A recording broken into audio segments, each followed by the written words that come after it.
Good evening students. पर्यायवाची भाग 7 पर चर्चा होगी और इस चर्चा के दौरान आपसे प्रश्न यह है कि भाई आपको समझ में आ रहा है कि नहीं आ रहा है।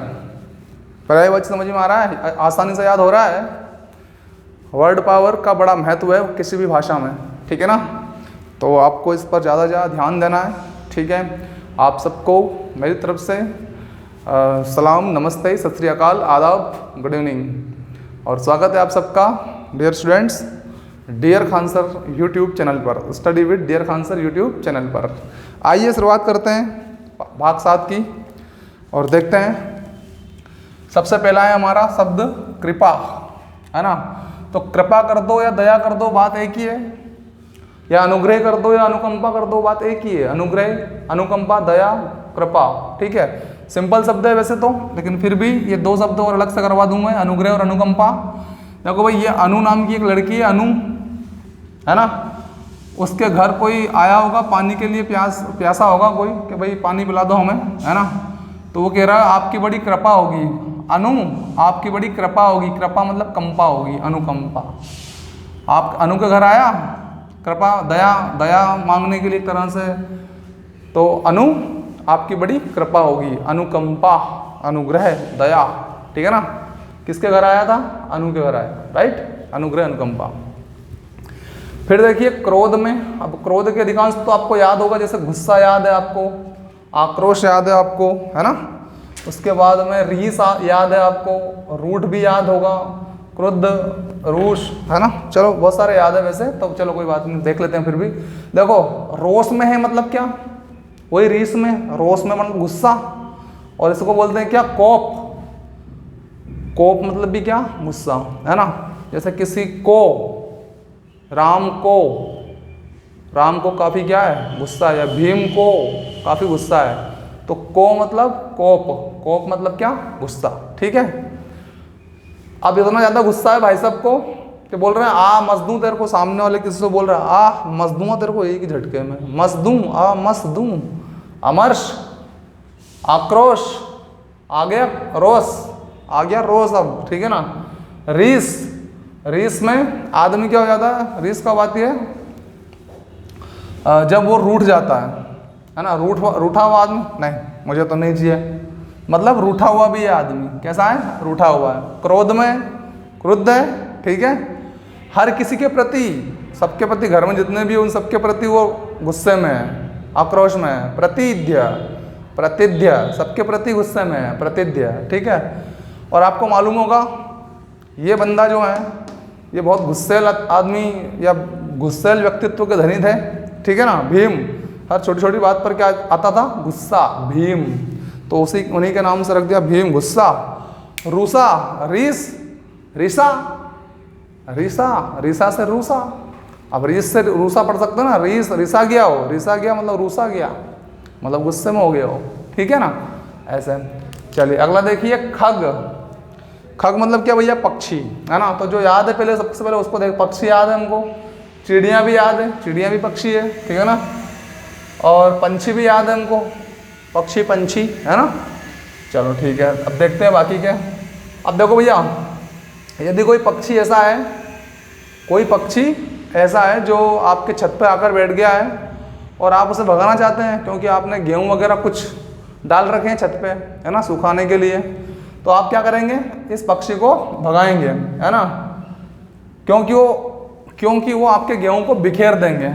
बखेरूं या पखेरूं, कोई शक नहीं है इस बात में, पक्षी खाने लगेंगे उसको और बखेर देंगे, है ना। तो बखेरूं या पखेरूं, शक है क्या इस बात में, कोई शक नहीं है। दूसरा क्या कर सकते हैं ये, कि आपके छत पर ये पक्षी जो हैं हग भी सकते हैं, मतलब भी हग दे। पक्षियों जो रहते हैं वो क्या कर सकते हैं, हंग सकते हैं। देखा होगा ना आपने छतों पे कई जगहों पर पक्षियों को ठिकाना है, कहाँ हंग दे हो, तो देखो ये हंग दे, भी हंग दे या भी हग दे, कौन, पक्षियों, ठीक है। तो विहग, विहंग, पक्षी। तो अपन क्या देने के लिए दौड़ते हैं, उनको मार के भगाते हैं। द्विज, दीजे, मतलब उनको भगाने के लिए ऐसा हाथ करते हैं, भगाओ, तो दीजिए, कारण कि ये कार्य नहीं कर पाए हो, उससे पहले उनको दे के भगा देते हैं। द्विज मतलब दीजिए, द्विज का मतलब ऐसे 2 होता है, ठीक है ना। द्विज, दो उनको, दो मतलब उनको दो, अब इसको मान लेते हैं अपन दो, ठीक है ना, और भगा दो उनको। द्विज मतलब दो, भगा दो पक्षी को। चिड़िया, पंछी, शकुनी और पखेरु। हो गया क्लियर? ठीक है। अगला देखिए खल। खल में अब देखो, खल से समझते हैं अपन, दुष्ट आदमी को पकड़ लेते हैं। दुष्ट आदमी कैसा होता है? दुर्जन मतलब खराब आदमी, जन मतलब आदमी, दुष्ट दुर्जन। कुटिल, इसको भी समझते हैं, दुष्ट मतलब खराब है, मतलब कुटिल है ना, कुटिल। इसको ऐसे व्यक्ति को क्या करते हैं? कूटते हैं, कूटो इनको, दुष्ट लोगों को क्या करो? कूटो, कुटी, कुटिल, है ना। ये अधम नीच होते हैं। देखो अधम और नीच शब्द एक साथ आता है, आपने देखा हो कई बार, तो सुना हो तो, अधम नीच। तो दुष्ट आदमी नीच ही होता है, इसका कोई धर्म नहीं होता है, ऐसे मान सकते हैं। अधर्म से जो है ना, अधम है ना। अब देखो ये आदमी, ये जो धूर्त दुष्ट आदमी होता है, सॉरी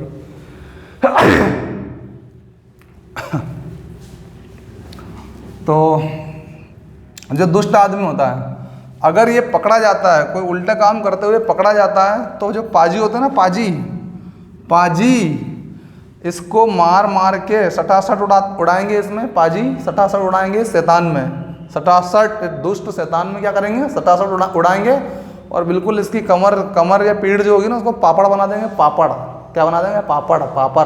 कौन बना देंगे? पाजी भी दुष्ट है, ठीक है ना। हालांकि तो लेकिन पाजी से अपन पाजी पकड़ लेंगे इसको, सट को सटासट उड़ाएंगे इसको, शैतान को, और बिल्कुल पापड़ बना देंगे इसको। क्या बना देंगे? पापड़ बना देंगे।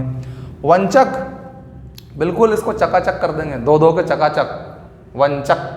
वंचक मतलब चकाचक कर देंगे इसको।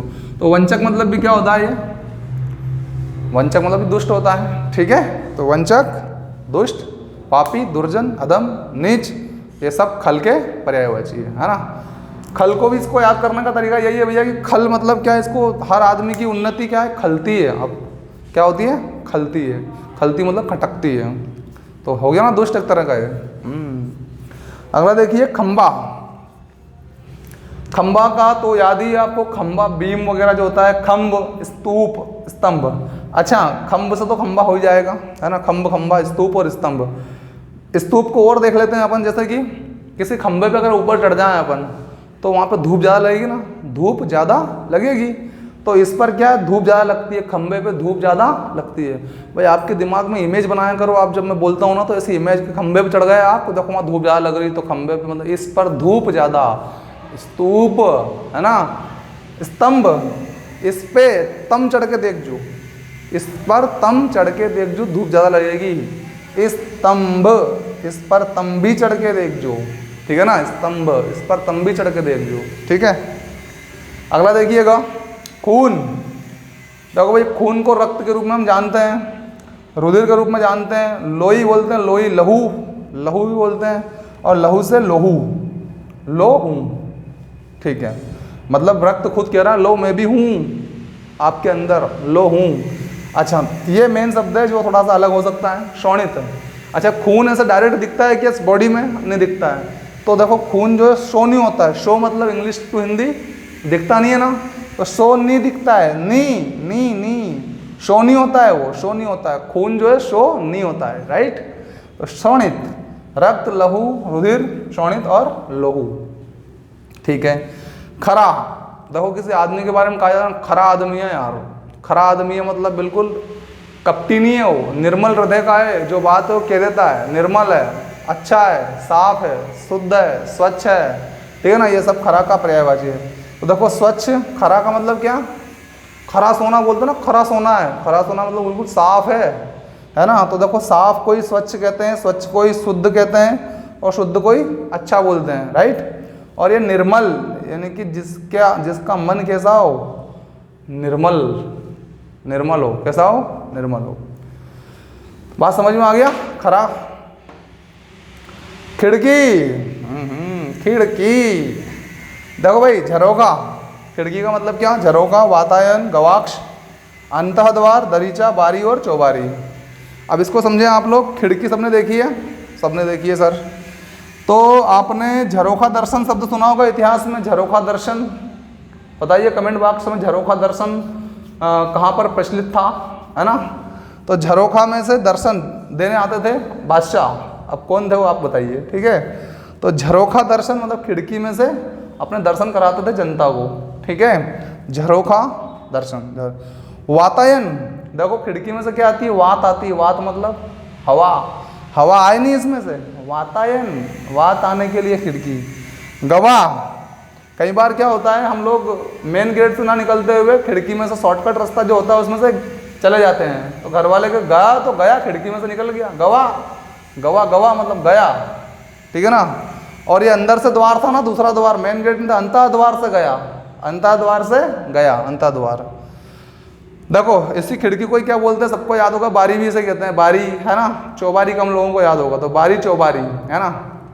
तो देखो इसको कैसे याद करेंगे, बारी और चौबारी को, कि कई बार हम लोग घर में जब रहते हैं तो हवा लेने के लिए, वात को लेने के लिए, है ना, तो वात को लेने के लिए हम क्या करते हैं, हवा को लेने के लिए बारी बारी खिड़की के पास जाकर खड़े हो जाते हैं। चौतरफा हवा आती है उधर से, चौतरफा या चारों तरफ से बारी बारी से हवा आती है, चौबारी, बारी में से चौबारी, तो बारी बारी हम जाएंगे और चौतरफा हवा बारी बारी से जो आएगी वो हमको मग्न कर देगी, ठीक है ना।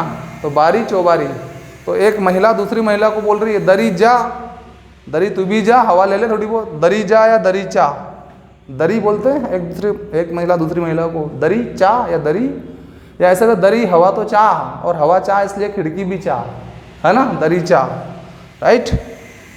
चलिए ठीक है, आज के लिए इतना ही, भाग 7 कंप्लीट हमारा, आगे बढ़ते हैं नेक्स्ट एपिसोड में, देखते हैं भाग 8 में, है ना। तो बाय, शी यू, शब्बा खैर, मिलते हैं नेक्स्ट एपिसोड में, टेक केयर, ख्याल रखें आप अपनों का।